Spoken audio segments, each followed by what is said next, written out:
नमस्कार, आप देख रहे हैं आज तक। आपके साथ मैं हूं सईद अंसारी। स्वागत है आपका खबरदार में। सबसे पहले आइए खबरों को हम खबरदार के लेंस से देख लेते हैं। बीएसएफ के अधिकार क्षेत्र को बढ़ाने के लिए केंद्र सरकार के एक फैसले ने देश की राजनीति को खौला दिया है। इस फैसले के तहत बीएसएफ के एक्शन वाला एरिया बढ़ गया। पाकिस्तान और बांग्लादेश से लगे इंटरनेशनल बॉर्डर पर गुजरात, राजस्थान, पंजाब, पश्चिम बंगाल और असम में सीमा से 50 किलोमीटर अंदर तक बीएसएफ जरूरी कार्रवाई अब कर सकता है। बहुत सारे लोगों को शायद बीएसएफ के अधिकारों की पूरी जानकारी नहीं होगी और वो ये भी सोच रहे होंगे कि इस फैसले पर इतना राजनीतिक शोर शराबा आखिर क्यों हो रहा है। बीएसएफ की कार्रवाई का दायरा बढ़ने से राज्यों के अधिकारों में कौन सा फर्क पड़ जाएगा? ये संघीय ढांचे पर हमला है या नहीं है? आपके मन में उठने वाले इन सवालों के जवाब ढूंढना बहुत जरूरी है और आज हम गहरी रिसर्च और एक्सपर्ट्स की मदद से इस विषय की जटिलता को सुलझाएंगे और एक एक पहलू को सरल भाषा में आपके सामने रखेंगे। आपके लिए ये घर बैठे सीमा सुरक्षा बल यानी कि बीएसएफ के अधिकारों का जमीनी सर्वेक्षण होगा। इसके बाद आपको हम लखीमपुर खीरी लिए चलेंगे, जहां मंत्रिपुत्र आशीष मिश्र को साथ लेकर यूपी पुलिस की एसआईटी की टीम किसानों की गाड़ी से कुचलने की घटना का रिक्रिएशन करने गई। ये उस दुखद और विभत्स घटना का एक्शन रिप्ले था जो जांच की प्रक्रिया के तहत हुआ। वहां पुतलों को टक्कर मारकर सच की तलाश की जा रही थी। इस दौरान आज तक की टीम वहां पर मौजूद थी। हमारे संवाददाताओं ने वहां से ग्राउंड रिपोर्ट्स भेजी हैं जो इस केस की आगे की दिशा पर रोशनी अवश्य डालेंगी। आज शाहरुख खान का बेटा आर्यन फिर से मुसीबत में रहा। बुरे समय में करीब एक हफ्ता उसकी और जुड़ गया। ड्रग्स केस में जेल में बंद आर्यन को आज भी जमानत नहीं मिली और अब स्पेशल अदालत में 20 अक्टूबर को जमानत पर फैसला सुनाया जाएगा।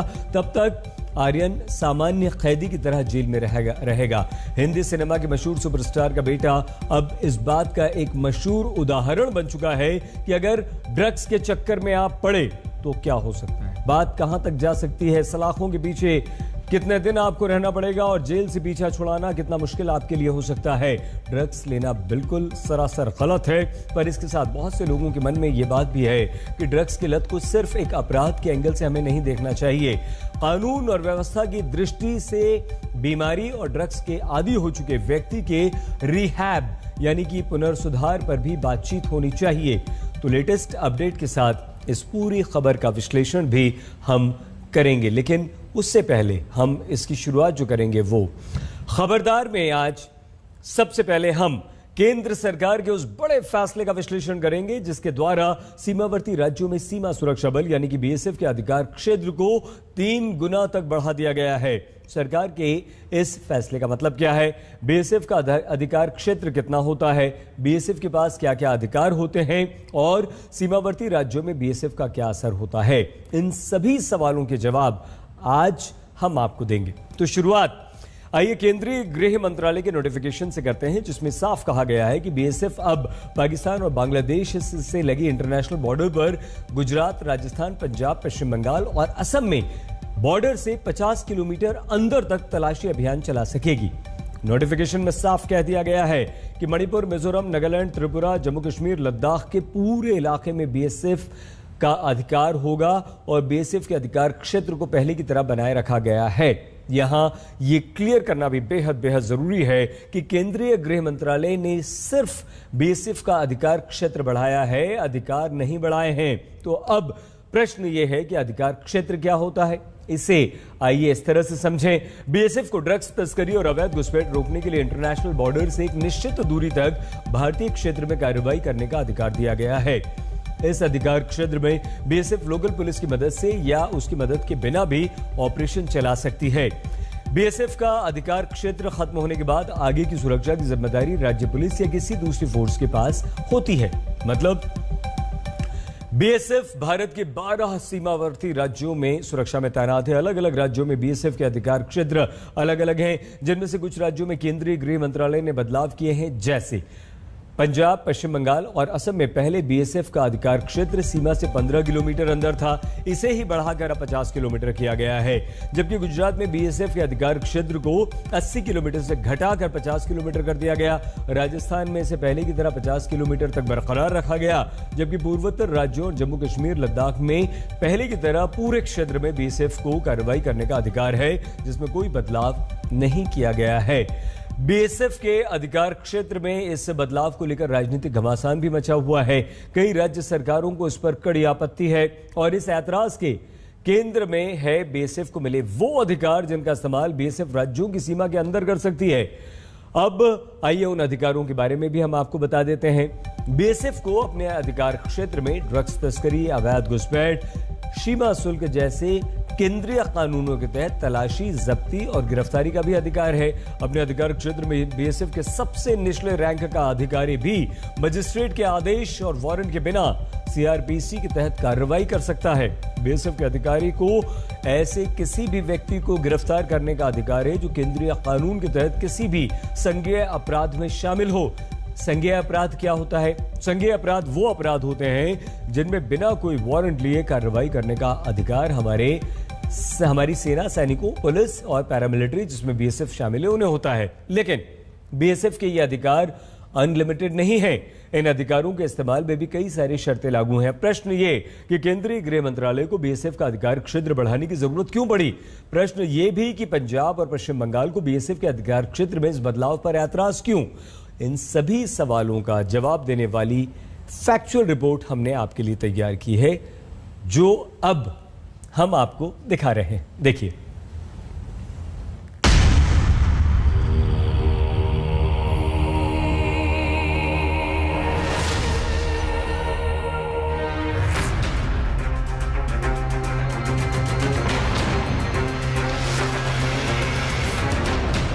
दुनिया के सबसे बड़े सीमा सुरक्षा बल बीएसएफ के अधिकार क्षेत्र में हुआ इजाफा सबसे ज्यादा पंजाब को प्रभावित करेगा, क्योंकि बीएसएफ का बॉर्डर अब आधे पंजाब को कवर करेगा।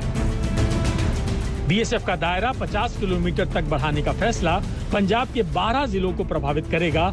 इससे 6 जिले पूरी तरह से बीएसएफ के अधिकार क्षेत्र में आ गए हैं। ये जिले हैं पठानकोट, गुरदासपुर, अमृतसर, तरनतारन, फिरोजपुर, फाजिलका। इसके अलावा 6 जिले आंशिक रूप से प्रभावित होंगे: होशियारपुर, कपूरथला, जालंधर, मोगा, फरीदकोट और मुक्तसर। यानी बीएसएफ अब पंजाब के कुल 50,362 वर्ग किलोमीटर क्षेत्रफल में से तकरीबन 27,600 वर्ग किलोमीटर क्षेत्र में अपने अधिकार का इस्तेमाल कर सकेगी।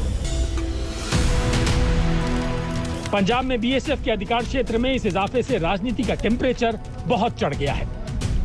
पंजाब के मुख्यमंत्री चरणजीत चन्नी ने इस फैसले को भारत के संघीय ढांचे पर हमला बताया है। अकाली दल के कार्यकर्ता तो अध्यक्ष सुखबीर सिंह बादल की अगुवाई में पंजाब राजभवन के बाहर धरने पर बैठ गए। केंद्र सरकार के इस फैसले की कांग्रेस, अकाली दल और आम आदमी पार्टी एक सुर में निंदा कर रही है, जो इसे राज्यों के अधिकार क्षेत्र में केंद्र सरकार की घुसपैठ की कोशिश बता रहे हैं। ये तो स्टेटों की पावर अपने पास सेंटर रखना चाहता है। सेंट्रल गवर्नमेंट को रिव्यू करना चाहिए और ये ठीक नहीं है। स्टेटों का काम स्टेटों को करना देना चाहिए और सेंटर का काम सेंटर देखे अपना। तो जो ये डिसीजन हुआ है 50 किलोमीटर का, इस पर फिर दोबारा सेंट्रल सरकार को रिव्यू करना चाहिए। बड़ा अफसोस है कि जो हमारे सूबे के राइट्स हैं, स्टेट्स के राइट्स हैं, वो आस्ते आस्ते सारे सेंटर ले रही है। एग्रीकल्चर स्टेट सब्जेक्ट था, 3 काने कानून बना दिए और इतना बड़ा झगड़ा चल रहा है। अब ये पावर है, law and order state subject है, अब वो भी ले ले। 50 किलोमीटर पंजाब का रेडियस का मतलब है हमारे 30-40% ऑफ पंजाब अब बीएसएफ के कंट्रोल में है। ਅਸੀਂ ਇਹਦਾ ਵਿਰੋਧ ਕਰਦੇ ਆ ਔਰ ਅੱਗੇ ਜਿੱਥੇ 15 ਕਿਲੋਮੀਟਰ ਦਾ ਸੀ 15 ਕਿਲੋਮੀਟਰ ਵਿੱਚ ਕੀ ਕੁਝ ਕੀਤਾ ਬੀਐਸਐਫ ਨੇ ਜੀ, ਕੀ ਫੜਿਆ? ਹੁਣ ਤੱਕ ਕਿੰਨੀ ਕਾਰਗੁਜ਼ਾਰੀ ਰਹੀ ਹੈ? ਚਿੱਟਾ ਉਸੇ ਤਰੀਕੇ ਨਾਲ ਆ ਰਿਹਾ ਇਧਰ। बीएसएफ के अधिकार क्षेत्र का दायरा बढ़ाने के विरोध में जो तर्क दिए जा रहे हैं, उन तर्कों को खारिज करने के लिए भी तर्क दिए जा रहे हैं।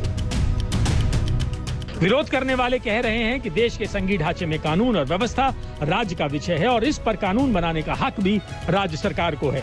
जिसके जवाब में तर्क ये है कि नोटिफिकेशन में बीएसएफ को किसी नए अधिकार का जिक्र नहीं है, सिर्फ अधिकार क्षेत्र में बदलाव किया गया है। वैसे तो बीएसएफ का अधिकार क्षेत्र असम में भी बढ़ाया गया है, लेकिन वहां बीजेपी की सरकार है और वहां इस फैसले का स्वागत हो रहा है। लेकिन विरोध दो राज्यों में हो रहा है, पंजाब और पश्चिम बंगाल। राज्य सरकार से बात नहीं करके एक के बाद एक सेंट्रल गवर्नमेंट अपना ख्याल से नोटिफिकेशन निकालती है। ये एक प्रधानमंत्री जो पहले खुद एक राज्य का मुख्यमंत्री थे, उस समय वो फेडरल स्ट्रक्चर लेके बहुत सारे बात करते थे। जब वो खुद प्राइम मिनिस्टर बने तो सबका भंग कर दिया। दायरों के चक्कर में अगर आप पड़ेंगे तो आप जो है वो पूरी तरह से बंटाधार करेंगे जो आपने किया है। जिस तरीके से पंजाब ने सवाल उठाया, वैसे ही पश्चिम बंगाल से भी सवाल उठ रहे हैं और ये कहा जा रहा है कि संघीय ढांचे और उनके कामों पर हस्तक्षेप केंद्र सरकार की तरफ से। अरे भाई, उनको बोलने दीजिए, उनको कुछ ना कुछ तो बोलना है, उसका कोई मतलब नहीं है। राज्य सरकारें विरोध में हैं, उनके अपने तर्क हैं, लेकिन केंद्र सरकार के भी अपने तर्क हैं। हालांकि अभी तक इस बारे में केंद्रीय गृह मंत्रालय की तरफ से कोई आधिकारिक बयान नहीं आया है, लेकिन बीएसएफ सूत्रों के मुताबिक पंजाब और जम्मू कश्मीर में इन बदलावों का उद्देश्य है सीमा पार से आने वाले ड्रोनों के जरिए आतंकी हमले और ड्रग्स हथियारों की आपूर्ति को रोकना, जबकि असम और पश्चिम बंगाल में बीएसएफ के कार्यक्षेत्र को बढ़ाने का मकसद मवेशियों और अवैध मुद्रा की तस्करी और बांग्लादेश से घुसपैठ को रोकना है। अफगानिस्तान की सत्ता पर तालिबान की वापसी के बाद ड्रग्स एवं हथियारों की तस्करी के साथ ही घुसपैठ की घटनाएं बढ़ने के अलर्ट्स को देखते हुए बीएसएफ को अब और ज्यादा खुलकर कार्रवाई करने का अधिकार दिया गया है। लेकिन सवाल यह है कि इस फैसले के बाद कानून व्यवस्था में राज्य पुलिस का क्या और कितना रोल रह जाएगा। देखिए, पुलिस के काम में कोई इसमें इंक्रोचमेंट नहीं है। पुलिस का कार्य है वो यथावत चलता रहेगा। राज्य पुलिस के अधिकार में कोई कमी नहीं आई है, न राज्य पुलिस के अधिकार क्षेत्र में, न किसी कानून से कोई उसकी कमी आई है। सरकार ने केवल बीएसएफ को जो कुछ एक्ट्स के अंतर्गत जो पावर दे रखी हैं, इसके अंतर्गत बीएसएफ को कुछ विशेषाधिकार दिए गए हैं जो 15 किलोमीटर सीमा, अंतर्राष्ट्रीय सीमा से 15 किलोमीटर तक वो अपने अधिकारों का प्रयोग करती है, तो उसे 15 से बढ़ा के 50 कर दिया गया। अब ये कहना कि पुलिस के पावर्स के ऊपर ये इंक्रोचमेंट है, ये गलत होगा, क्योंकि अगर जिम्मेवारी हम लोगों ने बीएसएफ को दे रखी है तो बीएसएफ को पूरी छूट होनी चाहिए एंटी नेशनल एक्टिविटीज़ को रोकने के लिए। ज़रूर बीएसएफ ने इन पावर्स को मिसयूज़ नहीं करना चाहिए, लेकिन अगर उनके पास पावर्स हैं इस तरह की गतिविधियों को रोकने के लिए, और खासकर एंटी नेशनल एक्टिविटीज़ को रोकने के लिए, तो ये मुझे लगता है एक जायज़ कदम होगा। एक तरफ तो पॉलिटिक्स है और दूसरी तरफ देश की सुरक्षा का मुद्दा। बीएसएफ के बढ़े हुए अधिकार क्षेत्र को पंजाब और बंगाल की सरकारें अपने अधिकार क्षेत्र में घुसपैठ मानती हैं, लेकिन केंद्र सरकार का कहना है कि देश की सुरक्षा से ऊपर कुछ भी नहीं है और बीएसएफ के अधिकार क्षेत्र में हुआ इजाफा इसी से जुड़ा हुआ है। ये बताया जा रहा है कि 15 से 50 किलोमीटर की दूरी तक अगर छानबीन करने और ऑपरेशन करने में बीएसएफ को काफी दिक्कतें हो रही थी, वो सारी चीजें अब आगे आने वाले समय में नहीं होंगी। कैमरामैन सत्या के साथ जितेंद्र सिंह, आज तक। केंद्रीय गृह मंत्रालय ने बीएसएफ के कार्यक्षेत्र में ये बदलाव बॉर्डर सिक्योरिटी फोर्स एक्ट 1968 के सेक्शन 139 का इस्तेमाल करते हुए किया। वैसे कभी लोगों को यह मालूम होगा कि वर्ष 1971 तक बीएसएफ का अधिकार क्षेत्र सिर्फ सीमा तक ही सीमित हुआ करता था। 1971 के भारत पाकिस्तान युद्ध के बाद तत्कालीन प्रधानमंत्री इंदिरा गांधी ने बीएसएफ के अधिकार क्षेत्र में पहली बार बढ़ोतरी की। तब युद्ध में सीमा से 16 किलोमीटर तक के दायरे को नुकसान को देखते हुए बीएसएफ के अधिकार क्षेत्र का दायरा तय किया गया था। इसके बाद कई अवसरों पर इसके दायरे को बढ़ाया या घटाया जाता रहा। हालांकि एक्सपर्ट्स इसे लेकर चिंता भी व्यक्त करते हैं। एक्सपर्ट्स के अनुसार इस निर्णय से बीएसएफ का अधिकार क्षेत्र कई राज्यों में विशेषकर पंजाब में काफी अंदरूनी इलाकों तक पहुंच जाएगा। इससे एक समस्या यह पैदा होगी कि बीएसएफ जब भी शहरी क्षेत्र में कार्रवाई करेगी तो उसका और स्थानीय पुलिस का अधिकार क्षेत्र टकराएगा। इससे बीएसएफ और पुलिस दोनों के बीच विवाद की स्थिति पैदा हो सकती है, टकराव बढ़ सकता है। हालांकि इसे लेकर बीएसएफ के भी अपने तर्क हैं। पहले जहां बीएसएफ को अपने दायरे, अपने अधिकार के बाहर पहुंच चुके अपराधी को पकड़ने के लिए स्थानीय पुलिस पर निर्भर रहना पड़ता था, वहीं बीएसएफ को अब उन्हें खुद गिरफ्तार कर लेना होगा और अब उन्हें किसी खुफिया जानकारी के आधार पर संदिग्ध को पकड़ने में बेहद आसानी भी होगी। इस पूरे मुद्दे पर हमने बीएसएफ के आईजी ऑपरेशंस यश कुमार मिंज से विशेष बातचीत की, जिन्होंने इस निर्णय पर उठ रहे प्रश्नों के उत्तर दिए। राज्य सरकार, जो राज्य की पुलिस है, वो किस तरीके से अगर ऐसे कुछ मामले होते हैं उसमें एक्ट करेगा, और जो बीएसएफ है वो किस तरीके से इसमें एक्ट करेगा, इसको अलग अलग कैसे समझा जा सकता है? राज्य सरकार के पावर बिल्कुल वही हैं जो पहले थे, वो आज भी वही है। यहाँ पर पावर्स में कहीं कोई चेंजेस नहीं किए जा रहे हैं। केवल जो हमारा टेरिटोरियल जुरिस्डिक्शन है, and that too with respect to 3 acts.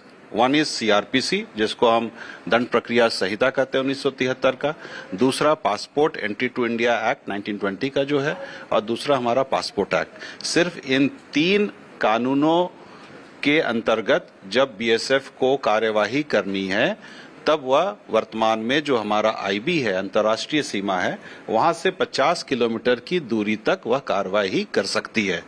इसके अलावा बीएसएफ को अन्य एक्ट्स में भी कार्य करने का पावर्स है, मगर उन एक्ट्स में उसकी जो टेरिटोरियल जुरिस्डिक्शन है वह पूर्व की तरह ही बरकरार रहेगी। इन 50 किलोमीटर की डिस्टेंस तक जो बीएसएफ को आदेश दिए गए हैं, वैसे में कई राज्य सरकार, चाहे पंजाब हो, पश्चिम बंगाल हो या फिर दूसरे राज्य, वो इस बात को लेकर के सवाल उठा रहे हैं कि जो संघीय प्रक्रिया है उस पर कुठाराघात है ये किसी तरीके से। नहीं, कोई कुठाराघात नहीं है। रादर बीएसएफ का जो ये एनहांस्ड टेरिटोरियल जुरिस्डिक्शन है, this is rather going to complement the efforts of local police. ये उनका एक पूरक की तरह वो हो जाएगा, and it is an enabling provision. उनका कहीं पर कोई स्टेट पुलिस के किसी भी पावर में या किसी भी उनके क्षेत्र में कोई कटौतरा नहीं किया गया है। उनके पावर, अगर आज हम 50 किलोमीटर दूर तक का अगर हमें क्षेत्राधिकार दिया गया है, that doesn't mean that the local police not able और they have been told not to act in that particular area. ठीक है, तो लोकल पुलिस जैसे कार्य करती थी, जिन कानूनों में उनको पूरे अधिकार हैं, वह विद्यमान है आज भी।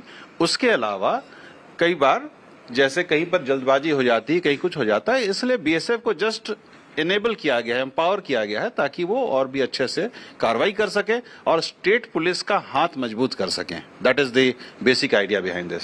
इस बात को लेकर के कुछ लोग ये चर्चा कर रहे हैं कि जो ड्रोन एक्टिविटी बहुत ज्यादा पाकिस्तान की तरफ से बढ़ी है, साथ ही ड्रोन के जरिए नारकोटिक्स और हथियार भेजे जा रहे हैं, उस वजह से ये गृह मंत्रालय की तरफ से पावर बीएसएफ को दिया गया, जिससे इन्वेस्टिगेशन में किसी भी तरीके की दिक्कत ना हो। देखिए, इसका मूल जो आइडिया है वो यही है कि बीएसएफ खुल करके, अब हम अगर आज मान लीजिए 5 किलोमीटर का हमारा रेंज है या 15 का है, 16 या 17 में कुछ हो जाएगा तो you can not act upon that. ठीक है, सो आपने ठीक कहा है कि ड्रोन का भी हो सकता है, बट इसमें मैं आपको ये बताना चाहूंगा कि जो हमारी स्टैंडर्ड ऑपरेटिंग प्रोसीजर है regarding actions that are required to be taken in case of drone intrusions from our neighboring countries, तो वहां पर क्या है साहब कि हम एक हमारा साझा रूप में हम कार्रवाई करते हैं। हम तुरंत अपनी सारी सिस्टर एजेंसीज को इन्फॉर्म करते हैं, उनके साथ कोऑर्डिनेट करके ही हम नाका वगैरह आज भी लगाते हैं और आगे भी लगाएंगे।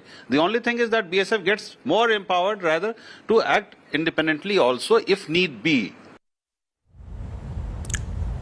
बहुत छोटे से ब्रेक के लिए हम यहां पर रुकेंगे। ब्रेक के बाद लखीमपुर की आज की ग्राउंड रिपोर्ट, जिसमें किसानों को कुचलने की घटना का एक्शन रिप्ले है।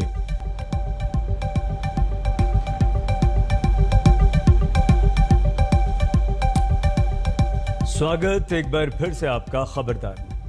3 अक्टूबर को लखीमपुर खीरी कांड में केंद्रीय गृह राज्य मंत्री अजय मिश्र ट्रेनी का पुत्र आशीष घटनास्थल पर मौजूद था या नहीं, यह सच जन भावनाओं से नहीं, उत्तर प्रदेश पुलिस की जांच से सामने आएगा। और आज इसी सच की खोज में एसआईटी की टीम आशीष मिश्र को लेकर तिकुनिया के गांव की उस सड़क पर पहुंची जहां किसानों को कुचलकर मार डाल गया था। इसके लिए यूपी पुलिस ने घटना का पूरा सीन रिक्रिएट किया उसमें ठीक उसी तरह से किसानों की डमी को टक्कर मारी गई, जिसके कारण 4 किसानों की मृत्यु हुई थी। इस दौरान एसआईटी टीम ने आशीष को छोड़कर बाकी 3 आरोपियों से घटनास्थल पर लंबी पूछताछ भी की। इसके बाद आशीष मिश्र को उस गांव में भी पुलिस लेकर गई जहां होने का अब तक वो दावा किया कर रहा था। आशीष के अनुसार घटना के दौरान वो बनवीरपुर गांव में दंगल देख रहा था। यूपी पुलिस ने क्राइम रिक्रिएशन के लिए भाग दौड़ तो बहुत की, लेकिन इसका परिणाम क्या आएगा ये एसआईटी की फाइनल रिपोर्ट में तय होगा। हालांकि 3 अक्टूबर को आशीष की सही लोकेशन जानने के लिए पुलिस के पास एक और विकल्प है और वो है एडवांस सर्विलांस। आशीष मिश्र घटनास्थल पर मौजूद था या नहीं, इसे जानने के लिए पुलिस आशीष के मोबाइल नंबर की टावर लोकेशन और इंटरनेट कनेक्टिविटी डिटेल्स का पता लगा रही है। टावर लोकेशन से इस बात का पता चल जाएगा कि 3 अक्टूबर को आशीष कब और कहां गया था। पुलिस ने इसके लिए आशीष मिश्र के दोनों मोबाइल नंबर्स की कॉल डिटेल्स और इंटरनेट कनेक्टिविटी की डिटेल्स मांगी है। ये जांच का अगला हिस्सा होने वाला है, लेकिन फिलहाल क्राइम सीन रिक्रिएशन में उत्तर प्रदेश की पुलिस ने क्या क्या किया और इससे उसे क्या क्या मिलेगा, ये जानने के लिए हमारी विस्तृत ग्राउंड रिपोर्ट आपकी मदद कर सकती है।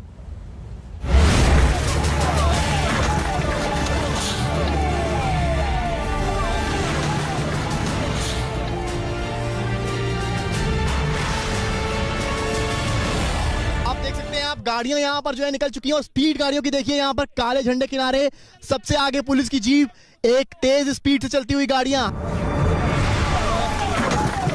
3 अक्टूबर को लखीमपुर खीरी में क्या हुआ, कैसे हुआ, कितनी स्पीड से टक्कर मारी गई, ये पूरा क्राइम सीन फिर से रिक्रिएट किया गया।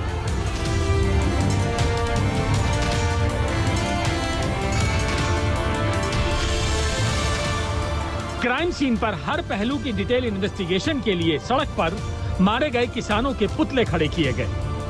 हाथों में काले झंडे लेकर प्रदर्शन करने वाले लोगों की तरह पूरा सीन फिर से तैयार किया गया। किसानों को टक्कर मारने वाली गाड़ियां किस तरफ से आईं और कैसे किसानों को कुचलकर निकल गईं, ये समझने के लिए जांच टीम ने उसी तरह से गाड़ियों को दौड़ाया।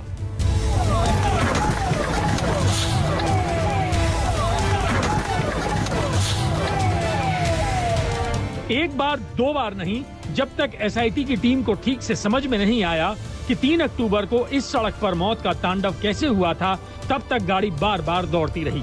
इस पूरे सीन के पीछे पुलिस का मकसद था कि 3 अक्टूबर को हुई घटना की सभी कड़ियों को जोड़ना। क्राइम सीन रिक्रिएट करने के लिए घटना स्थल पर आशीष मिश्रा और अंकित दास के अलावा गनमैन लतीफ और ड्राइवर शेखर भारती को लाया गया। इनमें अंकित दास और गनमैन लतीफ और ड्राइवर शेखर को गाड़ी से नीचे उतारकर किसानों को टक्कर मारने वाली जगह पर लाकर पूछताछ की गई, लेकिन एसआईटी ने आशीष मिश्रा को गाड़ी में ही बैठाए रखा। क्राइम सीन रिक्रिएशन का काम यहाँ पर यूपी पुलिस ने शुरू कर दिया। एसआईटी की टीम मौजूद है। पीछे आप मेरी तस्वीर अगर देखेंगे यहाँ से तो आप देख सकते हैं कि अंकित दास जिनको आज सुबह पुलिस रिमांड में लिया गया, वो यहाँ से सीधे आगे आते हुए, इससे पहले इनके ड्राइवर शेखर से पूछताछ हुई और अब उसी स्पॉट पर जहां पर वो घटना हुई 3 अक्टूबर को, वहां पर अंकित दास को लाया गया है और अंकित दास से यहाँ पर पुलिस पूछताछ कर रही है कि आखिर उस दिन क्या हुआ था। क्राइम सीन की पूरी पिक्चर समझने के लिए एसआईटी ने बड़े लेवल पर तैयारियां की थी। इसके लिए दोपहर करीब 1 बजे से पहले रैपिड एक्शन फोर्स के 100 जवानों को तिकुनिया गांव में घटना स्थल पर तैनात किया गया, ताकि जांच में गांव वालों को दूर रखा जा सके और किसी भी तरह की दिक्कत न आए। इसके बाद दोपहर 1:15 पर पुलिस की टीम चारों आरोपियों को लेकर घटना स्थल पर पहुंच गई। 1:37 पर आशीष मिश्रा को छोड़कर तीनों आरोपी अंकित दास, गनर लतीफ और ड्राइवर शेखर से घटना स्थल पर पूछताछ की गई। इस पूछताछ के कुछ देर बाद ही पुलिस ने उस जगह को लोकेट किया जहां थार गाड़ी से किसानों को टक्कर मारी गई थी। 2:30 पर पुलिस ने सड़क पर किसानों के पुतले लगाए और तेज रफ्तार गाड़ियों से कुचलते हुए आगे निकल गई, ये समझने के लिए पुतले गिरते हैं या नहीं।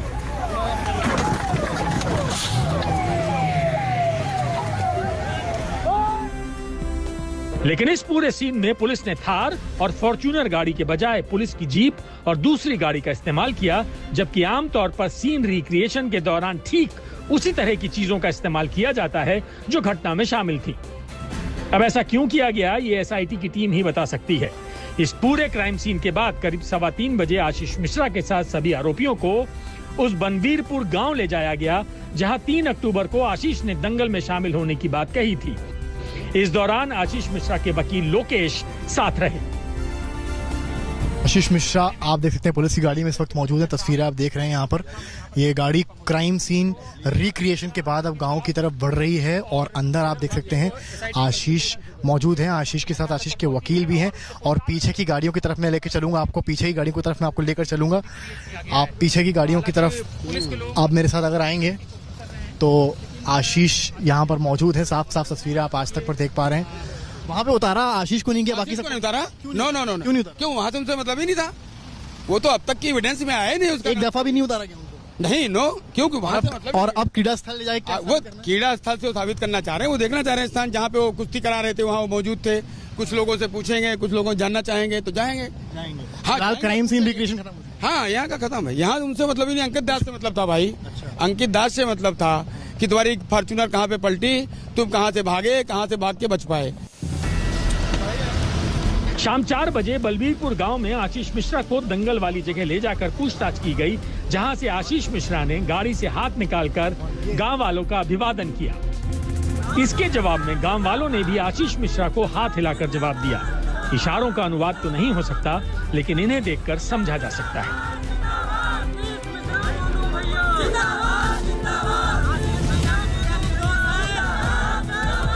इसके बाद पुलिस की टीम ने गांव वालों से आशीष के दंगल कार्यक्रम में शामिल होने पर सवाल पूछे, जिसमें गांव वालों ने आशीष मिश्रा का समर्थन करते हुए दंगल में उसके शामिल होने की बात कह दी।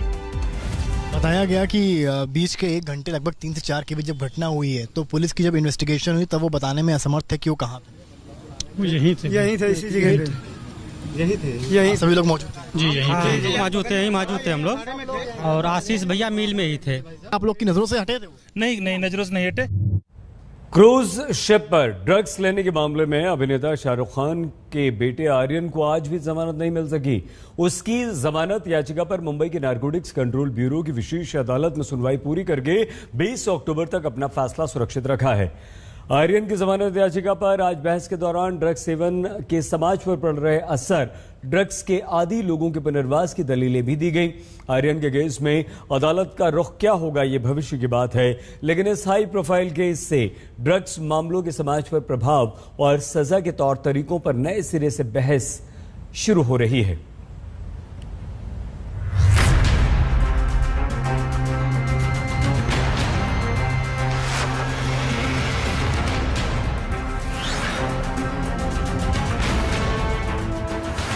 ड्रग्स लेने की फिल्मी सी कहानी, बड़ा सा फसाना। कम से कम 20 अक्टूबर तक जेल की रोटियां तोड़ने के अलावा आर्यन खान के पास अब और कोई रास्ता नहीं।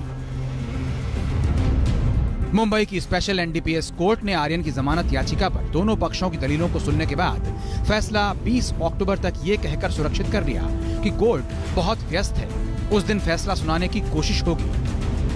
हालांकि अमित देसाई ने कहने की कोशिश की कि इस पूरे मामले में जो आरोपी हैं उनकी आजादी का सवाल है, उनकी लिबर्टी का सवाल है और इसीलिए जज को जल्द से जल्द दे देना चाहिए। लेकिन क्योंकि ये पूरी की पूरी बात जज पर निर्भर करती है कि वो आदेश कब देना चाहते हैं, तो वो भी अमित देसाई भी जानते थे कि वो इस मामले में कुछ ज्यादा कह नहीं पाएंगे और इसी वजह से अब अदालत ने कहा है कि वो बुधवार को इस पूरे मामले में आदेश देगा।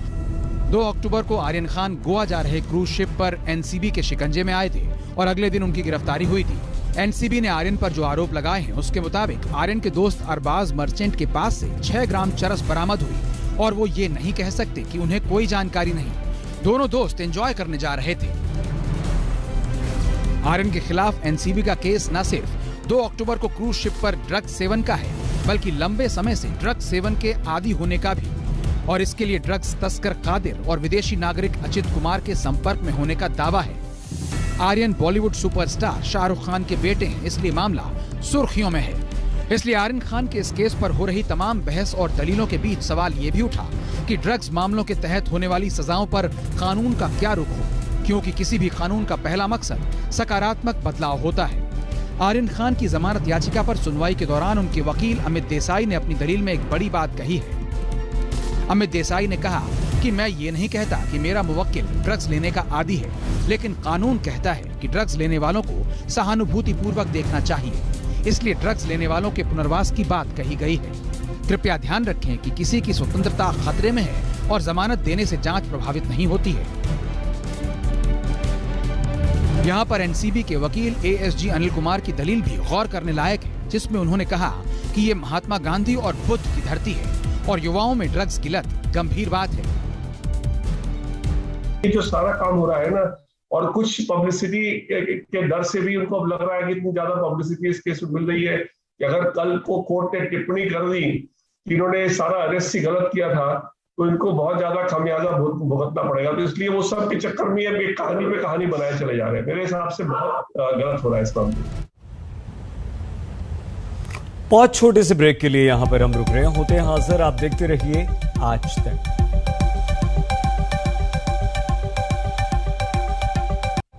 खबरदार में आज के लिए बस इतना ही। प्लीज आप अपना बहुत ख्याल रखिएगा। दस्तक लेकर कुछ ही पलों में हम आपके साथ होंगे। देखते रहिए आज तक। आज तक बेमिसाल